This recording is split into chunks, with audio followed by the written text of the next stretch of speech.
जय हिंद साथियों, मैं अंकित कुमार यादव आप सभी का स्वागत करता हूं सृष्टि ज्ञान केंद्र में, जहां हम कक्षा 11वीं की पॉलिटिकल साइंस पढ़ रहे हैं, जिसमें हम अध्याय 2 को पढ़ रहे हैं। जैसे कि आप जानते हैं अध्याय का नाम है भारतीय संविधान में अधिकार। और मैंने आपको अभी तक भारतीय संविधान में दिए गए 4 अधिकारों के बारे में बहुत विस्तार से समझा दिया है।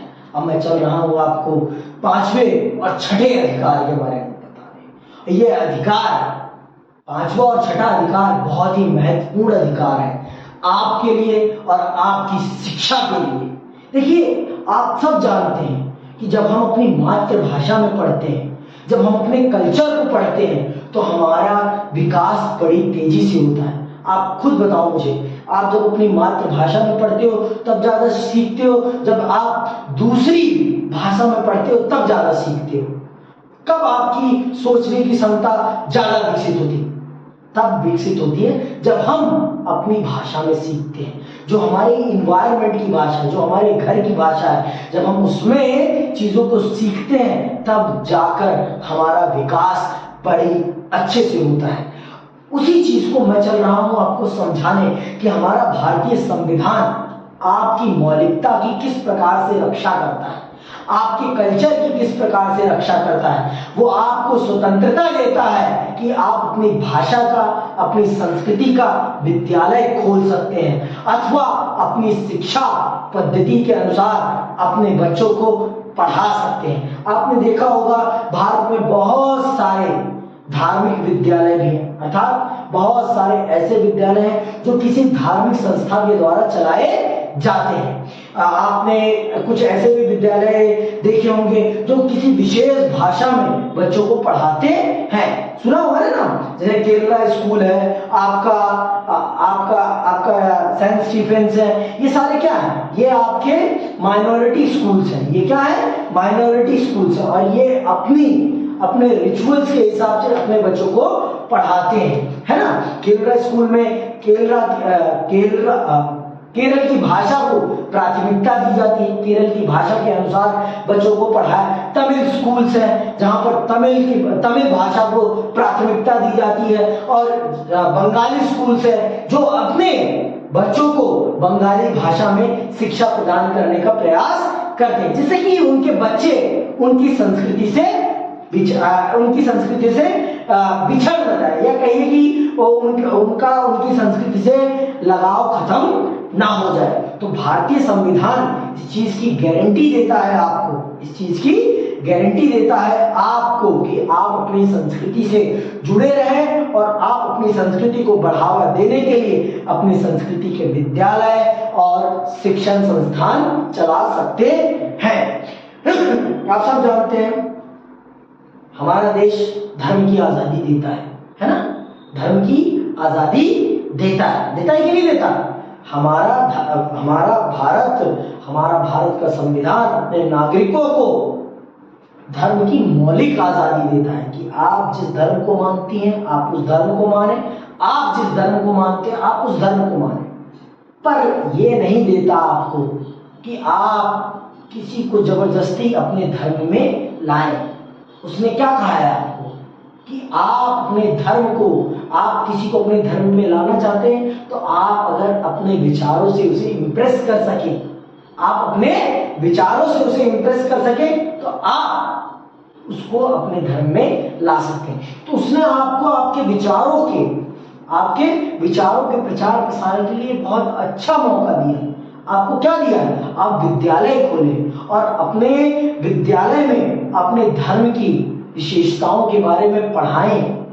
जबरदस्ती थोपे नहीं, पढ़ाने के लिए बोला गया है। आप अपने धर्म की अच्छी बातों को लोगों को बताएं, जिससे कि वो आपके धर्म के प्रति आकर्षित हो सके। और अगर वो आकर्षित हो जाए और वो अगर आपके धर्म को स्वीकार करना चाहें तो भारतीय संविधान को इससे कोई दिक्कत नहीं है। तो भारत का संविधान हर धर्म को, हर संस्कृति को ये इजाजत देता है कि वो अपने धर्म प्रचार के लिए विद्यालय खोल सकता है और उसके अनुसार अपने बच्चों को पढ़ा लिखा सकता है। चलिए मैं आपको इसके बारे में, भारत के संविधान में जो लिखा है उसके संबंध में आपको विस्तार से बताता हूँ। ठीक, जब हम भारतीय समाज की बात करते हैं तो हमारे मन में विविधता की छवि उभरती है। जो छवि, विविधता मतलब समझते हो कि नहीं समझते? डाइवर्सिटी, धर्म की। हमारे देश में सारे धर्म पाए जाते हैं दुनिया के। हमारे देश में एक ही धर्म में कई जातियां भी है ना। हिंदू धर्म में कई जातियां हैं, वर्ण की बात नहीं कर रहा हूं, वर्ण और जातियों में अंतर होता है।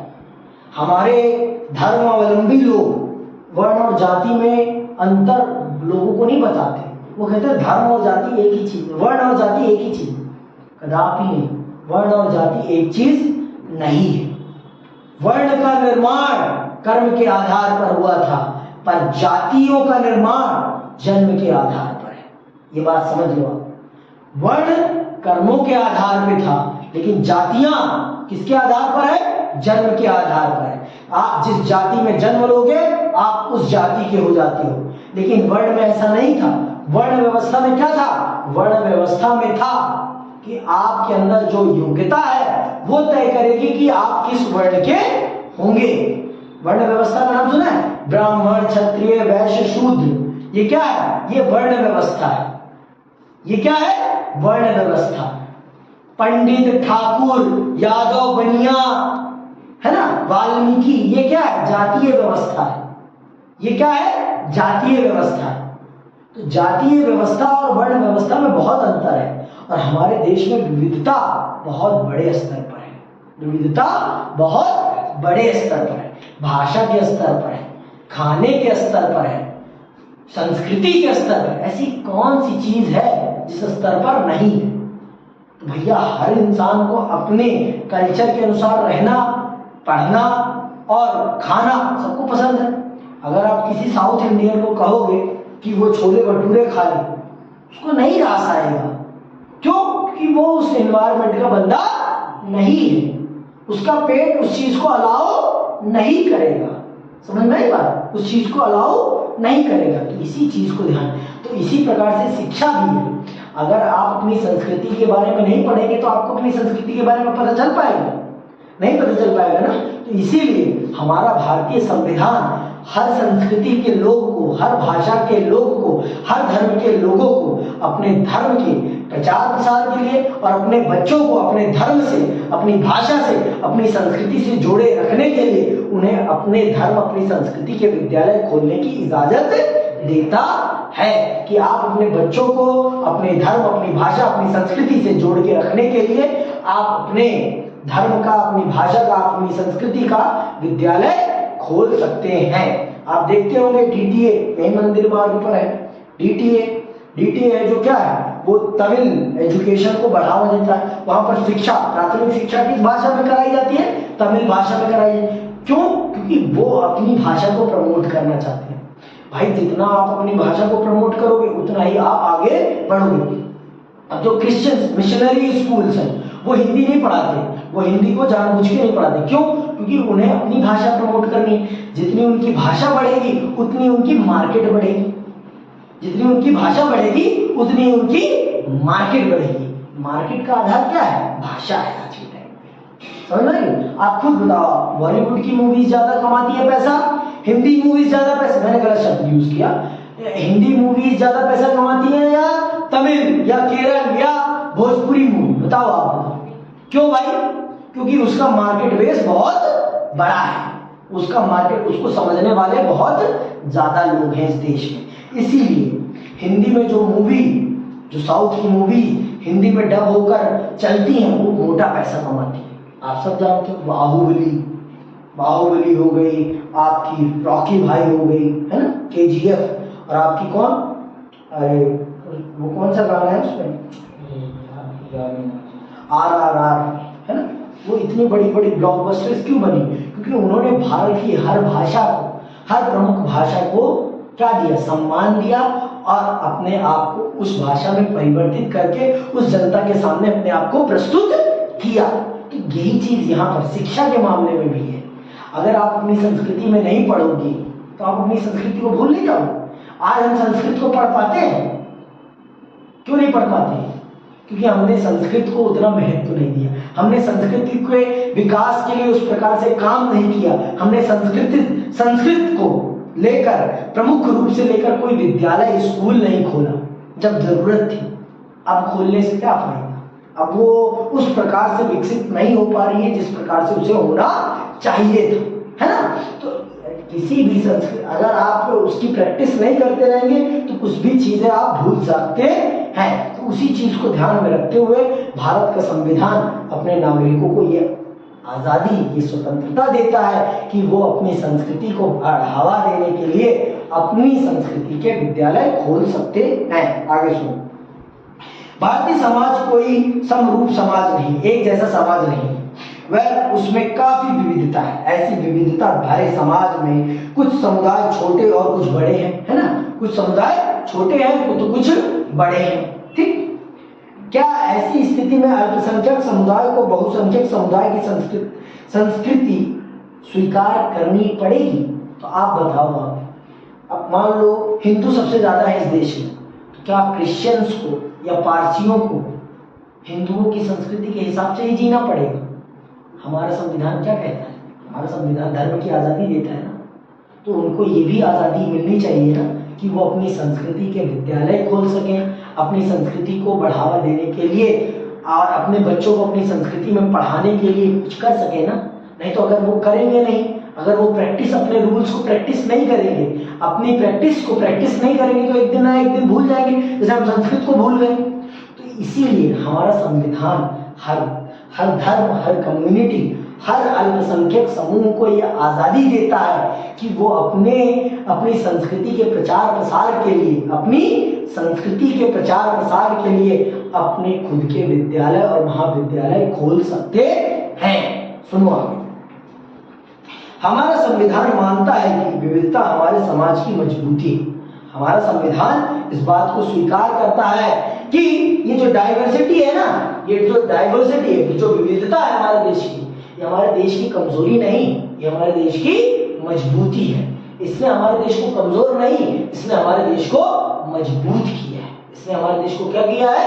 मजबूत किया है, कमजोर नहीं किया है। आगे सुनो, अंततः अल्पसंख्यकों को अपनी संस्कृति को बनाए रखने, सुनो यहाँ पे, अंततः अल्पसंख्यकों को, मतलब जो कम संख्या में है। अल्पसंख्यक किसे कहते हैं? जो कम संख्या में। इंग्लिश में उसे क्या कहते हैं? माइनॉरिटी कहते हैं।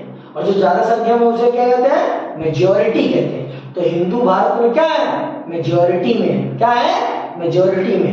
लेकिन फिर भी कुछ लोग हम लोगों को डराते हैं, है ना, कि रोज टीवी चैनल पर एक ही बहस चलती है कि अगर हिंदू नहीं जागा तो भारत बदल जाएगा, है ना, भारत का कुछ और हो जाएगा, भारत कुछ और बन जाएगा। अरे भैया, जागने की जरूरत नहीं है, पढ़ने की जरूरत है। आप जितना अपने आप को पढ़ोगे, जितना आप समझोगे, उतना आप आगे बढ़ोगे।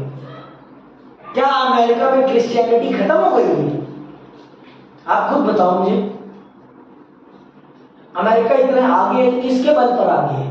शिक्षा के बल पर आगे है, शिक्षा के बल पर।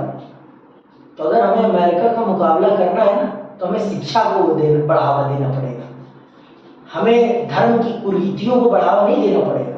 और धर्म को भी समझने के लिए ना अक्षर ज्ञान होना बहुत जरूरी है। अगर आपको अक्षर ज्ञान नहीं होगा तो क्या आप धर्म की किताबें पढ़ पाओगे? धर्म की किताबें तो भी पढ़ने के लिए क्या होना चाहिए? अक्षर ज्ञान होना चाहिए कि नहीं होना चाहिए? उसमें भी क्या लिखा है ये भी तो समझने की आपके अंदर शक्ति होनी चाहिए कि नहीं होनी चाहिए? खुद बताओ आप मुझे। अगर आपको गीता पढ़नी है, रामायण पढ़नी है, या आपको महाभारत पढ़नी है, कुरान पढ़नी है, बाइबल पढ़नी है, गुरु ग्रंथ साहब पढ़ना है, या आपको त्रिपिटक पढ़ना है, तो आपको भाषा का ज्ञान होना चाहिए या नहीं है? अक्षर ज्ञान होना चाहिए कि नहीं होना चाहिए? बिना अक्षर ज्ञान के आप पढ़ पाओगे? बिना स्कूल गए आप अक्षर ज्ञान प्राप्त कर पाओगे? हमारा देश स्कूल बनाने पे ध्यान नहीं दे रहा है, हमारा देश अलग ही धारा पे ध्यान दे रहा है। मंदिर मस्जिद बनाएंगे और देश को आगे बढ़ाएंगे। चलो मैं आपको इतिहास के नजरिए से भी बता देता हूं कि उस समय मंदिर मस्जिद क्यों बनाए जा रहे थे उस समय इतने ज्यादा, क्योंकि उस समय मंदिर मस्जिद ही शिक्षा के केंद्र थे। आप इतिहास उठाकर देखें, मेसोपोटामिया ले लीजिए या सिंधु घाटी सभ्यता ले लीजिए, उस समय जो धार्मिक केंद्र होते थे वही शिक्षा के केंद्र होते थे, वही शिक्षा दीक्षा दी जाती थी, वही शिक्षा दीक्षा दी जाती थी। जो प्राथमिक शिक्षा होती थी बच्चे की वो सारी मंदिर मस्जिदों में ही दी जाती थी। इसलिए उस समय मंदिर मस्जिदों का इतना प्रचार प्रसार था। समझ में आई बात? इतिहास में इसीलिए आपको इतने सारे मंदिर मस्जिद बने हुए मिलते हैं।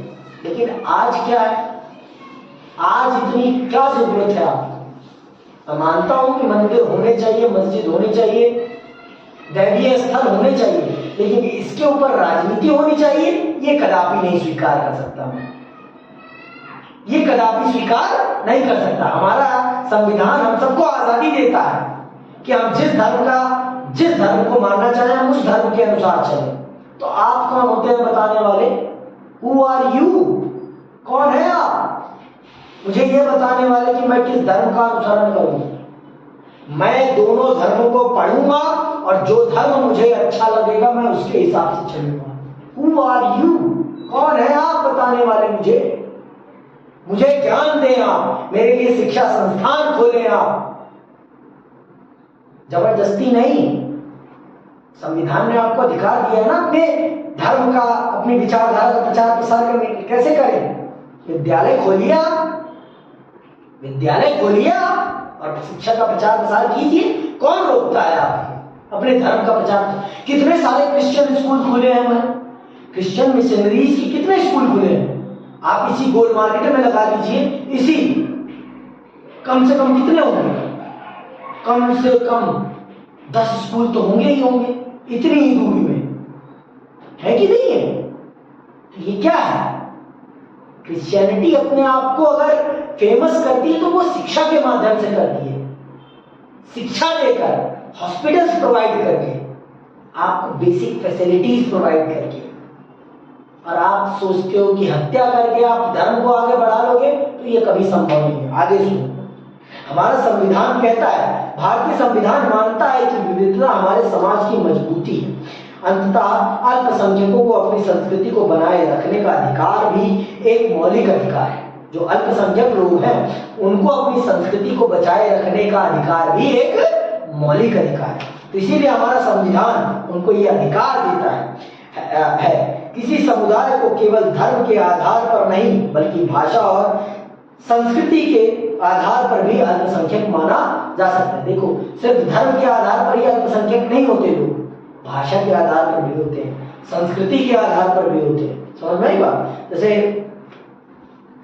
अब आपका सिक्किम है, सिक्किम के लोग सबसे कम संख्या में हैं और सबसे कम लोग हैं जो सिक्किमी भाषा बोलते होंगे। तो सिक्किम के लोगों को अगर अपनी भाषा को जीवित रखना है तो उनको अपनी संस्कृति के स्कूल कॉलेज खोलने की इजाजत होनी चाहिए या नहीं होनी चाहिए? होनी चाहिए, तभी तो उनकी संस्कृति उनकी भाषा बची रह पाएगी ना, है ना? तो सिर्फ धर्म के आधार पर अल्पसंख्यक नहीं है, किन किन आधारों पर है? धर्म के आधार पर भी है और भाषा के आधार पर भी है और संस्कृति के आधार, इन 3 आधारों पर हम अल्पसंख्यकों का मापन करते हैं। इन 3 आधारों पर हम अपने देश में अल्पसंख्यकों का मापन करते हैं। आगे सुनो, अल्पसंख्यक वह समूह है। अल्पसंख्यक किसे कहते हैं? अंडरलाइन कर लो। अल्पसंख्यक वह समूह है जिनकी अपनी एक भाषा या धर्म होता है और देश के किसी एक भाग में या पूरे देश में संख्या के आधार पर वे किसी अन्य समूह से छोटा है। ऐसे अल्पसंख्यक समूह को अपनी भाषा, लिपि और संस्कृति को सुरक्षित रखने और उसे विकसित करने का अधिकार है। समझ रहे हो? जो देश की जनसंख्या में बहुत ही कम संख्या में है उनको हम कहते हैं अल्पसंख्यक, और उन्हें अपनी भाषा, अपनी लिपि और अपनी संस्कृति को विकसित करने का अधिकार हमारा संविधान देता है और उसे प्रसारित करने का भी अधिकार हमारा संविधान देता है। उन्हें यह अधिकार देता है हमारा संविधान कि वो अपनी संस्कृति, अपनी भाषा का विद्यालय खोल सकते हैं और अपने बच्चों को उस विद्यालय और उस संस्कृति में पढ़ा सकते हैं। और अगर अदर लोग भी आना चाहे तो आ सकते हैं, कोई मनाही नहीं है। ऐसा तो नहीं है डीडीए में सिर्फ तमिल बच्चे ही पढ़ते हो या रायसीना बंगाली में सिर्फ बंगाली बच्चे पढ़ते हो। हर प्रकार का बच्चा पढ़ता है, हर प्रकार का बच्चा पढ़ता है, हर भाषा का बच्चा पढ़ता है। लेकिन हाँ, अधिकतर बच्चे उस भाषा के हैं, उस संस्कृति के हैं, बस ये फर्क है। ठीक है, आगे सुनो। भाषाई या धार्मिक अल्पसंख्यक अपने शिक्षण संस्थान खोल सकते हैं। ऐसा करके वे अपनी संस्कृति को सुरक्षित और विकसित कर सकते हैं। शिक्षण संस्थानों को वित्तीय अनुदान देने के मामले में सरकार इस आधार पर भेदभाव नहीं करेगी कि उस शिक्षण संस्थान का प्रबंध किसी अल्पसंख्यक समुदाय के हाथ में है। और भारत का संविधान इस आधार पर उनके साथ भेदभाव नहीं कर सकता पैसे देने के मामले में कि वो किसी विशेष धर्म के लोगों का शिक्षण संस्थान है। तो जामिया को भी उतने ही पैसे मिलेंगे जितना को जेएनयू को मिल रहे हैं, जामिया को भी उतना ही मिलेगा जितना कि डीयू को मिल रहा है फंड। समझना की बात। उसके साथ धर्म के आधार पर भेदभाव नहीं किया जा सकता। क्यों नहीं किया जा सकता? क्योंकि भारत का संविधान ये आजादी देता है भारत के नागरिकों को कि वो अपनी इच्छा के अनुसार अपने धर्म का चयन कर सकते हैं। और अगर वो अल्पसंख्यक हैं तो वो अपनी भाषा, अपनी संस्कृति के प्रचार प्रसार के लिए अपने शिक्षण संस्थान खोल सकते हैं। और भारत में सर्वप्रथम सत्ता किसकी है? भारत के संविधान की है। और अगर आप भारत के संविधान के खिलाफ जाएंगे तो भारत का संविधान आपको आपके अस्तित्व से भी मिटाने की शक्ति रखता है। अब हम चल रहे हैं समझने उस अधिकार के बारे में जो अधिकार आपके सभी अधिकारों को सुरक्षा प्रदान करता है, जो अधिकार आपके सभी अधिकारों को सुरक्षा प्रदान करता है। ये इस अधिकार को हमारे संविधान के निर्माता डॉक्टर भीमराव अंबेडकर साहब ने क्या कहा है? क्या कहा है? हृदय और आत्मा कहा है। क्या कहा है? हृदय और आत्मा कहा है। और ये अधिकार है आपका भारतीय संविधान में उपचार का अधिकार।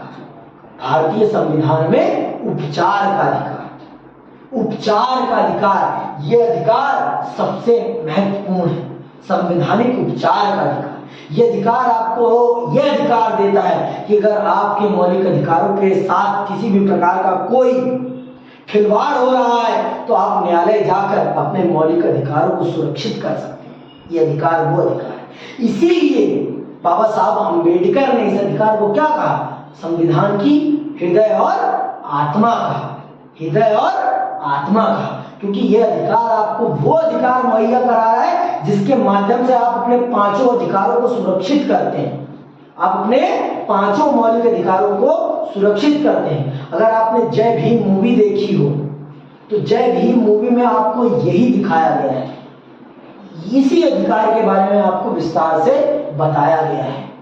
उस व्यक्ति को बिना कारण गिरफ्तार कर लिया जाता है सिर्फ एक झूठे आरोप में कि तूने चोरी की, शक है उसके ऊपर कि तूने चोरी की है ना। इसी आधार पर तो गिरफ्तार किया जाता है ना उस व्यक्ति को कि उसके ऊपर शक होता है उन्हें कि तूने चोरी की है, कि तूने चोरी की है। और उसे ले जाते हैं, जेल में बंद कर देते हैं। और जो वर्णित प्रक्रिया है, वर्णित प्रक्रिया क्या है? कानूनी प्रक्रिया क्या है किसी भी व्यक्ति की आजादी छीनने की? क्या है भाई? कि जब भी हम किसी व्यक्ति को गिरफ्तार करेंगे तो हम उसे 24 घंटे के अंतर्गत न्यायालय के सम्मुख प्रस्तुत करेंगे और फिर न्यायालय निर्धारित करेगा कि उसकी गिरफ्तारी उचित है या अनुचित है। उसे जेल भेजा जाएगा या उसे छोड़ दिया जाएगा। लेकिन उस व्यक्ति के साथ ऐसा कुछ भी नहीं किया जाता है। उस व्यक्ति के साथ ऐसा कुछ भी नहीं किया जाता। उसे जबरन जेल में रखा जाता है और उसे दबा के मारा जाता है और उसे मजबूर किया जाता है कि वो उस पे लगे झूठे आरोप को एक्सेप्ट कर ले। उसके ऊपर लगे झूठे आरोप को वो एक्सेप्ट कर ले, लेकिन वो किसी भी कीमत पर स्वीकार नहीं करता और उसकी जेल में ही हत्या, जेल में ही उसकी मृत्यु हो जाती है। किस कारण से? पुलिस की मार के कारण से। तो बाद में जब वकील साहब उसका केस लड़ते हैं तो किस बिहाफ पे लड़ते हैं? हैबियस कॉर्पस के बिहाफ। संवैधानिक उपचार के अधिकार के अंतर्गत एक अधिकार है हैबियस कॉर्पस, बंदी प्रत्यक्षीकरण। उस आधार पर उसके ऊपर उसका केस लड़ते हैं और आप सब देखते हैं कि वो केस किस प्रकार से वो जीतते हैं। तो अब मैं आपको इसी अधिकार के बारे में चल रहा हूं विस्तार से समझाने कि क्या है संवैधानिक उपचार का अधिकार और क्यों कहते हैं अम्बेडकर साहब इसे भारतीय संविधान की हृदय और आत्मा। तो आइए विस्तार पूर्वक इसे समझते हैं और जानते हैं। इस बात से हर कोई सहमत होगा कि हमारे संविधान में मौलिक अधिकारों की सूची बड़ी आकर्षक है। जो आपके संविधान के मौलिक अधिकारों की जो लिस्ट है बहुत अट्रैक्टिव है, बहुत ही ज्यादा है। पहला अधिकार क्या है आपका? समानता का अधिकार। दूसरा क्या है आपका? स्वतंत्रता का अधिकार। तीसरा क्या है आपका? शोषण के विरुद्ध अधिकार। चौथा क्या है आपका? धार्मिक स्वतंत्रता का अधिकार।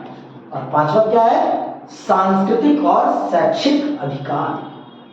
कितना आकर्षक है, कितना आकर्षक संविधान है और कितने आकर्षक आपके मौलिक अधिकार है। और ये छठा बहुत ही महत्वपूर्ण, सबसे महत्वपूर्ण अधिकार है ये आपका। यही अधिकार आपके उन अधिकारों को साक्षात्कार और उसे यथार्थपूर्ण बनाता है। ये अधिकार उन्हें रियलिटी बनाता है। अगर ये अधिकार ना हो ना तो उन अधिकारों की वैल्यू उतनी नहीं रह जाएगी जितनी उनकी होनी चाहिए। ये अधिकार उन्हें रियलिटी प्रदान करता है। क्यों प्रदान करता है? आप जब मैं पढ़ूंगा ना तो आप खुद समझ जाओगे। सुनो, लेकिन अधिकारों की विस्तृत सूची देना ही काफी नहीं है। अधिकार दे देना भर भी काफी नहीं है। भैया अधिकार दे दूं लेकिन उनका इम्प्लीमेंटेशन ही ना हो और अगर आपके साथ कुछ गलत हो और आप उसके खिलाफ जाकर अपील ही ना कर पाओ, आपको न्याय ही ना मिल पाए, तो अधिकार देने का कोई फायदा है? अधिकार देने का फायदा तो तब है जब आपको उस अधिकार से आपके जीवन को क्या मिले? सुरक्षा मिले। आपके अधिकार आपके जीवन को एक सच्चा जीवन मिल सके, अच्छा जीवन मिल सके, तभी तो अधिकार का महत्व है ना। कोई मैं आपको शिक्षा का अधिकार दे रहा हूं लेकिन ना मैं आपके लिए स्कूल दे रहा हूं, ना मैं आपको टीचर प्रोवाइड कर रहा हूं, तो शिक्षा के अधिकार देने का कोई फायदा है? शिक्षा के अधिकार को देने का फायदा तब है ना जब मैं आपके लिए स्कूल भी प्रोवाइड करूं, टीचर भी प्रोवाइड करूं, वो सारे के सारे बेसिक इंफ्रास्ट्रक्चर प्रोवाइड करूं जो आपकी पढ़ाई के लिए चाहिए। तभी तो उस अधिकार का कोई महत्व होगा ना। कि बिना इन सब चीजों को प्रोवाइड करे मैं सिर्फ आपको अधिकार दे दूं तो कोई फायदा है? आपके पास ये भी तो अधिकार होना चाहिए कि अगर ये चीजें आपको ना मिले तो आप सरकार से सवाल कर सके ना। तो यही अधिकार आपका है संवैधानिक उपचार का अधिकार। यह आपको वो सारी चीजें मुहैया कराता है जिससे कि आप सरकार के ऊपर कड़े से कड़े प्रश्न उठा सकें। अगर आपके साथ कोई कुछ गलत करे तो आप उसे दंडित करा सकें, चाहे वो कोई क्यों ना हो, चाहे वो भारत का प्रधानमंत्री क्यों ना हो। अगर वो भी आपके साथ कुछ गलत करते हैं तो आप उन्हें भी दंड दिलाने के अधिकारी हैं। यह आपको कौन कहता है? यह आपको भारत का संविधान कहता है। कैसे कहता है ये आप सुनिए अभी। कोई ऐसा तरीका होना चाहिए जिससे उन्हें व्यवहार में लाया जा सके और उल्लंघन होने पर अधिकारों की रक्षा की जा सके। संवैधानिक उपचारों का अधिकार वह साधन है जिसके द्वारा ऐसा किया जा सकता है। डॉक्टर अंबेडकर ने इस अधिकार को संविधान का हृदय और आत्मा की संज्ञा दी है। इस अधिकार को हृदय और आत्मा की संज्ञा दी। किस अधिकार को? संवैधानिक उपचारों के अधिकार को डॉक्टर अंबेडकर ने क्या कहा है? हृदय और आत्मा कहा है। हृदय और आत्मा कहा है। शरीर में आपके हृदय और आत्मा का क्या महत्व है? किसी से छिपा नहीं है। अगर ये हृदय ना रहे ना तो आप जो चल रहे हैं फिर रहे हैं वो कुछ ना होगा। और आत्मा आपको क्या बनाती है? आपको इंसान बनाती है, आपके अंदर इमोशंस लाती है। इंसान और जानवर में क्या फर्क है? इमोशंस का ही तो फर्क है ना। वो इमोशंस का ही तो फर्क है ना। है तो उनके अंदर भी इमोशन, लेकिन वो उतने अच्छे से एक्सप्रेस नहीं कर पाते जितने अच्छे से हम एक्सप्रेस कर पाते हैं। हमारे अंदर भावनाओं को व्यक्त करने का बहुत ही बेहतरीन तरीका है, लेकिन उनके अंदर वो बेहतरीन तरीका नहीं। यही तो हम दोनों को अलग बनाता है ना। इसीलिए अंबेडकर साहब ने भी इस संवैधानिक अधिकार को क्या कहा है? हृदय और आत्मा कहा है। आगे सुनो। इसके अंतर्गत हर नागरिक को यह अधिकार प्राप्त है कि वह अपने मौलिक अधिकारों को उल्लंघन किए जाने पर सीधे, सुन लो, अगर आपके मौलिक अधिकारों का उल्लंघन होता है तो सीधे आप कहाँ जा सकते हैं? सीधे उच्च न्यायालय या सर्वोच्च न्यायालय जा सकते हैं। भारत की सबसे बड़ी अदालतों में जा सकते हैं। हाई कोर्ट, सुप्रीम कोर्ट, जहां जाना चाहें आप वहां जा सकते हैं। अगर आपके मौलिक अधिकारों के साथ कोई भी छेड़छाड़ होती है तो आपके पास ये अधिकार है कि आप सीधे केस कहां फाइल कर सकते हैं? हाई कोर्ट, या आपका मन कहे तो सुप्रीम कोर्ट। भारत की सबसे बड़ी अदालत कौन है? Supreme court. सीधे आप सुप्रीम कोर्ट जा सकते हैं। अगर आपको लगता है कि आपके संवैधानिक अधिकारों का उल्लंघन हुआ है तो आपको निचली अदालतों में डिस्ट्रिक्ट कोर्ट जाने की कोई जरूरत नहीं। आप सीधे सीधे हाई कोर्ट या सुप्रीम कोर्ट जा सकते हैं और न्याय की प्राप्ति कर सकते हैं। अंडरलाइन कर लो, पेंसिल निकाल लो। आगे सुनो। सर्वोच्च न्यायालय या उच्च न्यायालय मौलिक अधिकारों को लागू कराने के लिए सरकार को आदेश और निर्देश दे सकती है। न्यायालय कई प्रकार के विशेष आदेश जारी करते हैं जिन्हें प्रदेश या रेट कहते हैं, और आपके अधिकारों को लागू कराने के लिए जो आदेश जारी किए जाते हैं उन न्यायालय के द्वारा, सर्वोच्च न्यायालय और उच्च न्यायालय के द्वारा जो आदेश जारी किया जाता है सरकार को आपके अधिकारों की सुरक्षा के लिए, आपके अधिकारों को पुनः स्थापित करने के लिए, उन्हें या तो प्रदेश कहते हैं या रिट कहते हैं। प्रदेश या रिट कहते हैं। तो चलिए उन्हीं आदेशों के बारे में पढ़ते हैं जो आपका उच्च न्यायालय और सर्वोच्च न्यायालय जारी करता है जब आपके संवैधानिक अधिकारों का उल्लंघन होता है। तो पहला है बंदी प्रत्यक्षीकरण। कौन सा है? बंदी प्रत्यक्षीकरण। इसे अंग्रेजी में हैबियस कॉर्पस कहते हैं। क्या कहते हैं? Habeas corpus. ठीक है, तो आइए समझते हैं कि क्या है बंदी प्रत्यक्षीकरण। जानते हैं क्या है बंदी प्रत्यक्षीकरण।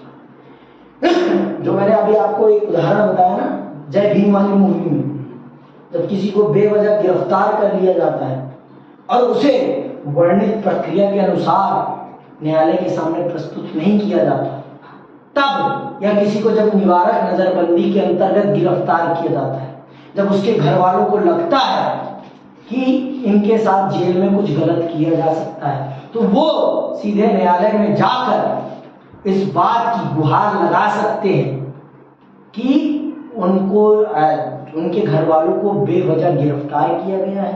तो न्यायालय उस व्यक्ति को अदालत के सामने प्रस्तुत करने के लिए जो आदेश जारी करती है ना, उसी आदेश को क्या कहते हैं? बंदी प्रत्यक्षीकरण। सुनो अभी देख लो। बंदी प्रत्यक्षीकरण के द्वारा न्यायालय किसी गिरफ्तार व्यक्ति को न्यायालय के सामने प्रस्तुत करने का आदेश देती है। किसी भी गिरफ्तार व्यक्ति, क्या कह रहे हैं यहाँ पे? बंदी प्रत्यक्षीकरण के द्वारा न्यायालय किसी गिरफ्तार व्यक्ति को न्यायालय के सामने प्रस्तुत करने का आदेश देता है। यदि गिरफ्तारी का तरीका या कारण गैर कानूनी या असंतोषजनक हो तो न्यायालय गिरफ्तार व्यक्ति को छोड़ने का आदेश दे सकता है। समझ में आ गई बात? अगर किसी व्यक्ति को निवारक नजरबंदी के अंतर्गत गिरफ्तार किया गया है भाई, क्योंकि निवारक नजरबंदी के अंतर्गत क्या कहा है कि उसमें वर्णित प्रक्रिया का पालन नहीं किया जाता, या 24 घंटे के अंदर जो वर्णित, आप सुन लो एक बार फिर से मैं बता रहा हूं, भारतीय संविधान में किसी भी व्यक्ति की आजादी जब उसे छीनी जाएगी तो उसको बताया जाएगा कि क्यों गिरफ्तार किया जा रहा है, क्यों उसकी आजादी छीनी जा रही है। जब भी आपको गिरफ्तार किया जाएगा पुलिस के द्वारा तो सबसे पहले तो आपको वारंट दिखाया जाएगा।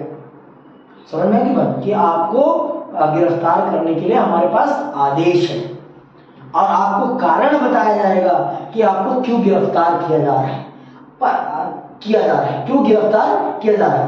और आपको आपकी गिरफ्तारी के 24 घंटे के अंदर अंदर आपको न्यायालय के सामने प्रस्तुत किया जाएगा। और फिर पुलिस अपना पक्ष रखेगी और आप अपना पक्ष रखेंगे। और अगर न्यायपालिका को ये लगता है कि आपकी गिरफ्तारी का कारण अनुचित है तो वो आपको मुक्त भी कर सकती है।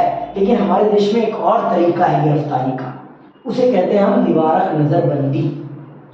इसमें जब इस कानून में जब किसी भी व्यक्ति को गिरफ्तार किया जाता है ना, तो उसके ऊपर कोई आपराधिक मामला नहीं होता।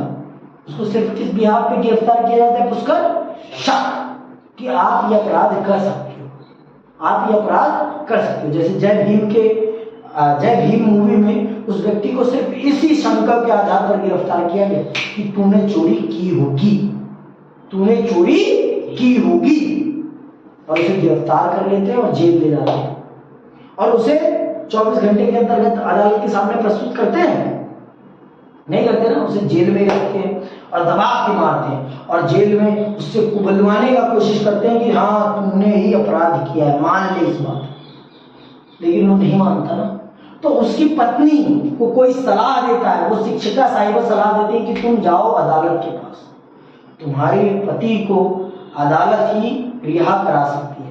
तो जब वो अदालत के पास जाती है उस वकील के माध्यम से, तो वकील इसी अधिकार का प्रयोग करता है और कहता है कि अदालत पुलिस को यह आदेश दे कि वो उन लोगों को अदालत में लाकर प्रस्तुत करें। तो फिर अदालत ये तय करे कि उन्होंने अपराध किया है या नहीं। तो ये है, तो आपकी बंदी प्रत्यक्षीकरण में यही है कि किसी भी व्यक्ति को अगर गैर कानूनी तरीके से गिरफ्तार किया गया है तो उसके घर वाले अदालत जाकर इस अधिकार का प्रयोग करके उस व्यक्ति के गिरफ्तारी का कारण जान सकते हैं, और अगर उसकी गिरफ्तारी का कारण गैर कानूनी है तो उसको आजाद करा सकते हैं। तो इस प्रकार से ये आपके स्वतंत्रता के अधिकार को सुरक्षित करता है। इस प्रकार से ये बंदी प्रत्यक्षीकरण आपके स्वतंत्रता के अधिकार को सुरक्षित करता है। अब दूसरा क्या है, दूसरा आपका परमादेश। क्या है? परमादेश। ठीक है, अब ये क्या आदेश है, सुनो इसको।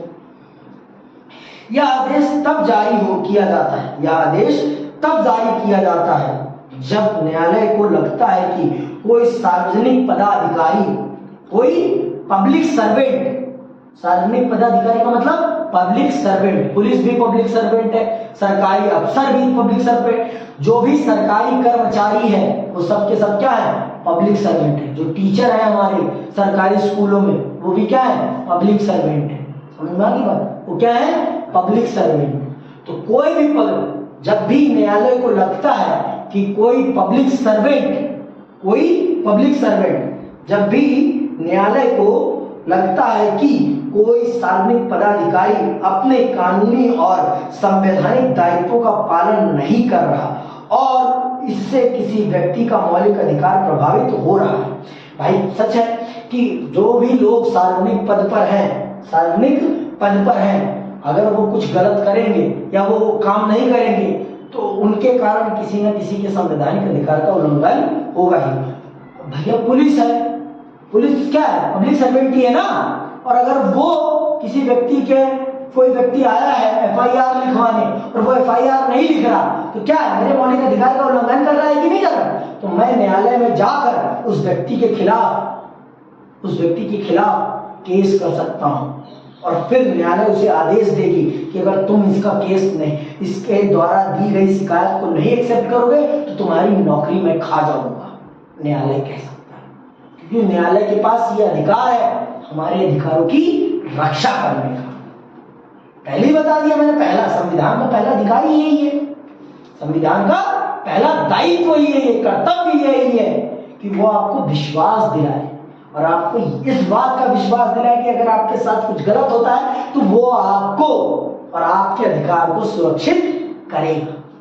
संविधान का पहला कर्तव्य यही है ना, तो वही। तो इस तरह से परमादेश जारी करके उस व्यक्ति को, उस पदाधिकारी को यह आदेश देता है कि तुम इनकी शिकायत का निवारण करो क्योंकि तुम्हारे कारण इनके मौलिक अधिकार का उल्लंघन हो रहा है। अगर तुमने निवारण नहीं किया तो हम तुम्हारा निवारण कर देंगे, समझ में आई बात। क्योंकि तुम मेरे द्वारा दिए गए किसी व्यक्ति के अधिकार का उल्लंघन करवा रहे हो, तुम्हें ये दायित्व नहीं है, तुम्हारा काम है जनता की सेवा करना, तो तुम सेवा करो।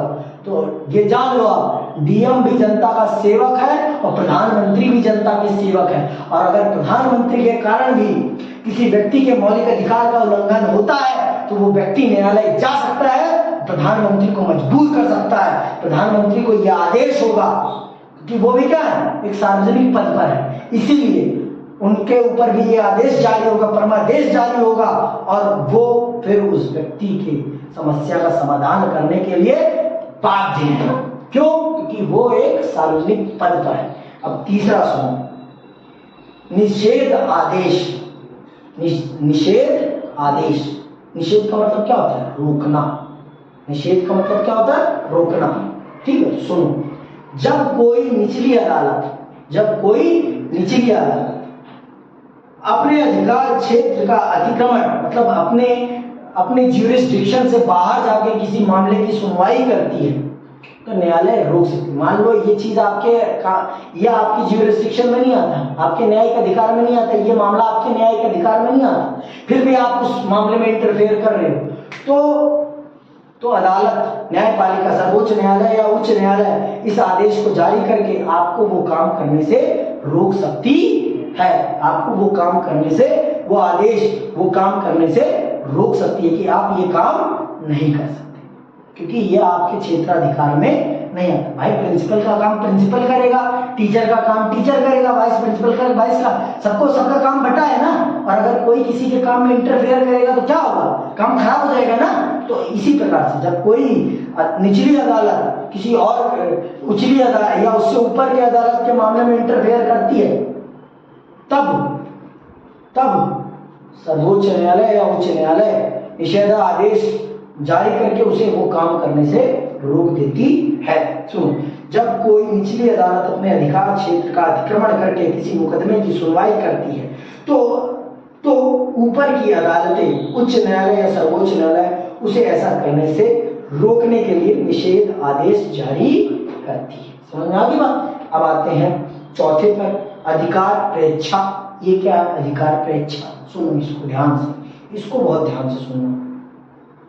जब न्यायालय को लगता है कि कोई व्यक्ति ऐसे पद पर नियुक्त हो गया है जिस पर उसका कोई कानूनी हक नहीं है, तब न्यायालय अधिकार प्रेक्षा आदेश के द्वारा उसे उस पद पर कार्य करने से रोक देता है।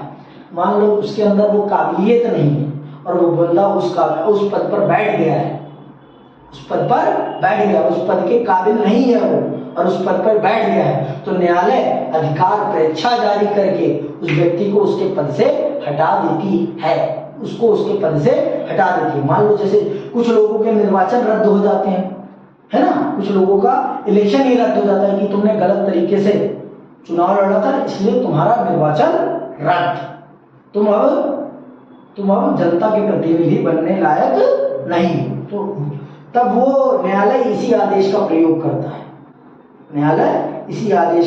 करता है, और उस व्यक्ति को उसके पद से हटा देता है। अब आते हैं पांचवे, उत्कृष्ट रिट। ये क्या है? जब कोई निचली अदालत या सरकारी अधिकारी बिना अधिकार के कोई कार्य करता है तो न्यायालय उसके समक्ष विचाराधीन मामले को उससे लेकर उत्कृष्ट द्वारा उसे ऊपर की अदालत या अधिकारी को हस्तांतरित कर देता है। ये वही है, मान लो आपका काम है नहीं है और आप वो काम कर रहे हो, आपका काम नहीं है और आप वो काम कर रहे हो, आपका काम न्याय देना नहीं है और आप न्याय देने का काम कर रहे हो, तो न्यायालय इस चीज को देखता है कि भाई तेरा काम नहीं है तो तू कैसे कर रहा है, आपसे वो काम लेता है और जिसका वो काम है उसे वो ट्रांसफर कर देता है और आपको सख्त हिदायत देता है कि आप अगली बार से ये मत करना, नहीं तो आप भी चले जाओगे और आपकी नौकरी भी चली जाएगी, आप जेल में चले जाओगे और आपकी नौकरी हम आपसे छीन लेंगे। साफ बात, सीधी बात, नो बकवास, समझ। तो इस प्रकार से इन 5 रिटों और प्रदेशों के माध्यम से आपका संविधान आपके अधिकारों की रक्षा करता है। हर प्रकार के लोगों से आपके मौलिक अधिकारों की रक्षा करता है। आगे सुनो। बाद में इन अधिकारों की रक्षा के लिए न्यायपालिका के अलावा कुछ और संरचनाओं का भी निर्माण किया गया। आपने राष्ट्रीय अल्पसंख्यक आयोग, राष्ट्रीय महिला आयोग, राष्ट्रीय अनुसूचित आयोग आदि के बारे में सुना होगा। ये संस्थाएं क्रमशः अल्पसंख्यकों, महिलाओं और दलितों के अधिकारों की रक्षा करती है। इसके अतिरिक्त मौलिक अधिकारों और अन्य अधिकारों की रक्षा करने के लिए कानून द्वारा राष्ट्रीय मानव अधिकार का भी गठन किया गया है। संविधान के अतिरिक्त भी कुछ संस्थाएं हैं जो आपके अधिकारों की रक्षा करने के लिए तत्पर है, जिनमें से मैंने आपको नाम बताया। महिला आयोग है, राष्ट्रीय अल्पसंख्यक आयोग है, अनुसूचित आयोग है और आपका मानव अधिकार आयोग है, जो आपके अधिकारों की सुरक्षा करते हैं। तो आज के लिए बस इतना ही। ये वीडियो बहुत ज्यादा महत्वपूर्ण है, तो इसे जानना, समझना, सुनना बहुत जरूरी है। और अगर आपके मन में कोई भी प्रश्न है तो आप अपने कमेंट बॉक्स में हमारे अपने प्रश्न लिखें, मैं उसका जवाब देने का प्रयास करूंगा। इसी के साथ जय हिंद, जय भारत।